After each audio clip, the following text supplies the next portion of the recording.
Welcome to the halftime show where me and my co-host Aaron Carter will be breaking down the first half of Mizzou versus Arkansas.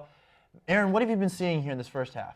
A lot of offense and not much defense. You're absolutely right. Both sides of the ball. Two quarterbacks have played very well. Austin Allen has really shown up surprisingly for me.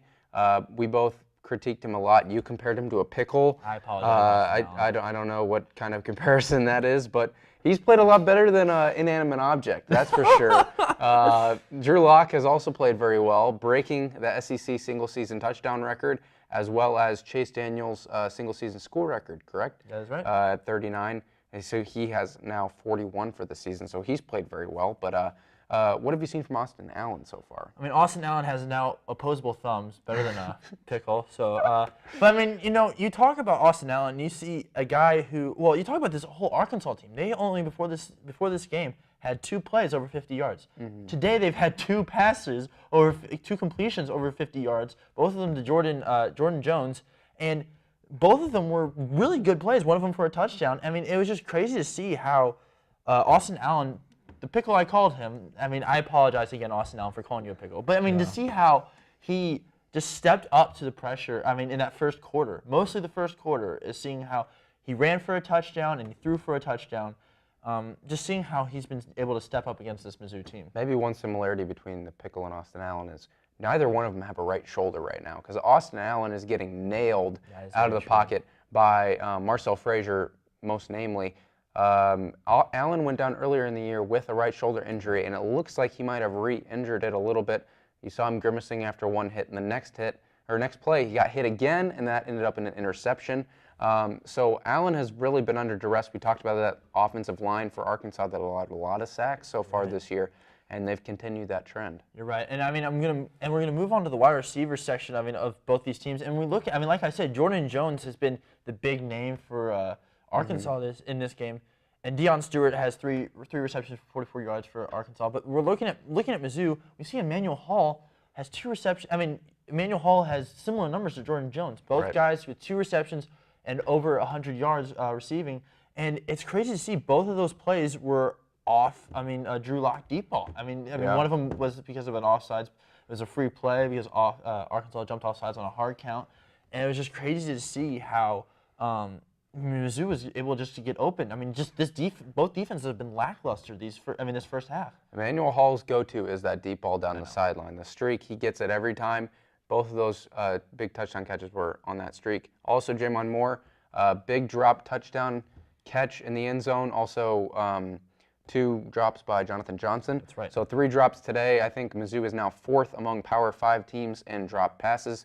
Not good going forward, but Drew Lock has still been able to live with what he's got. And Emmanuel Hall has really proved a consistent target. You're right. And, I mean, there's been a total of 29 drops by the Mizzou wide receivers this year. And it's been, like you said, I mean, we have, like you said, Johnson hasn't been doing a lot, but 3 of the 4 core wide receivers for Mizzou have showed up today.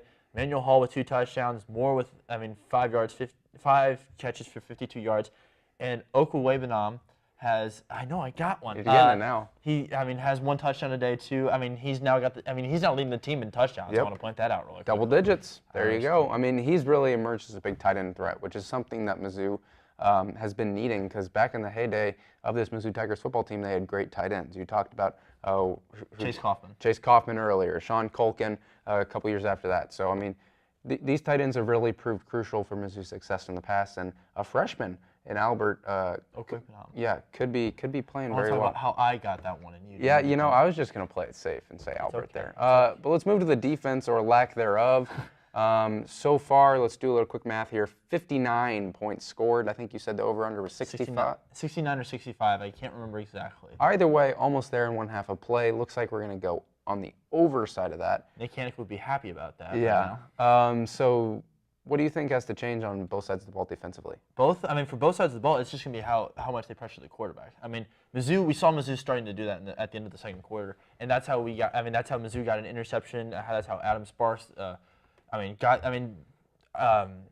threw it into double coverage. Adam Sparks. Wow. Adam Sparks ended up with the ball in his hands, and amazing catch. Somehow he caught that. I was just blown out of the water by that one. But just seeing how having for both defenses, it's going to be how well they can pressure their quarterbacks. Mizzou has been able to corral it a little bit after like the first quarter struggles where they had a little bit of hard time controlling that defense, but now in the second quarter, I mean, it's 24. I mean, in that second quarter, Mizzou scored 24 points, and it's because of how well they were able to contain that defensive line. Yeah, I mean, Drew Lock even has had some pressure when he's throwing well. I mean, he threw a big touchdown to Emmanuel Hall while getting nailed That's very true. in the pocket. So he's doing a really good job of sticking in the pocket even when his offensive line collapses. Obviously, he's not really one to run. Neither is Austin Allen, which is what makes the offensive line so important for both of these teams.